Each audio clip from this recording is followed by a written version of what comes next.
So I took all my credit cards, cut them up, quit my 4-year stable job because I had met David, the man of my dreams.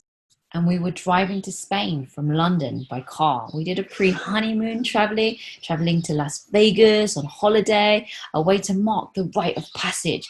Went to see the Grand Canyon, California, Los Angeles, Santa Maria, and finally, on our return, spent the next week driving from London through to Paris, through to Barcelona to reach Alicante, touring all the places we passed along the way. Super, super fun.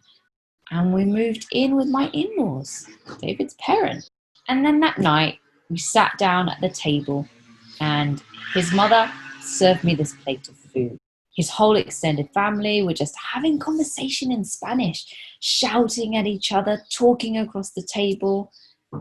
I remember sitting there, thinking about my studies, and everything just came crashing down. I couldn't speak Spanish. I didn't understand what they were saying. I had all the grammar in the world, but I couldn't ask a simple question. I couldn't ask her what she had served me that looked a funny colour. All of those lessons, group classes, one-to-one teachers, books, all of that time. And all of a sudden, I had the epiphany, like the light bulb moment where I was like, I wonder if I applied all my psychology knowledge about memory, learning, and communication. I stopped translating, quit taking classes, and I was like, that's it. I'm going to speak. And that is how I'm going to be fluent. First, it was just a tool for me.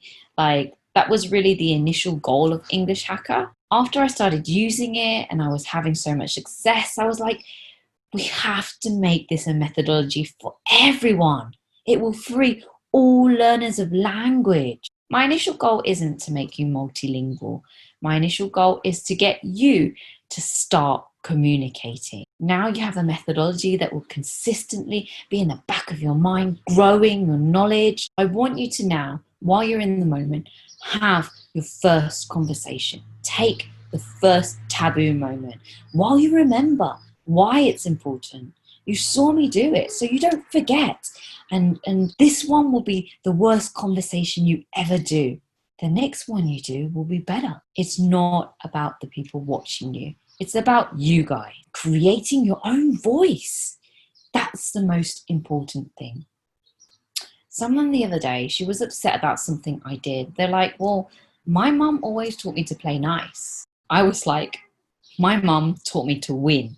My goal for the next few minutes, if I can give you guys some tools, some things that will help you change more people's lives in your world. Your kids, for example, they are the future. Change the way they perceive learning and perceive studying. And for me, that's it. That's win-win. What is that thing for your learning that's like the one huge domino that if you can knock that thing down, everything else becomes obsolete? You have to lead yourself to the answer. Your one conversation, your one desire in your mind, you have that. And if you can come up with the answer in order to solve your problem, then you've learned yourself.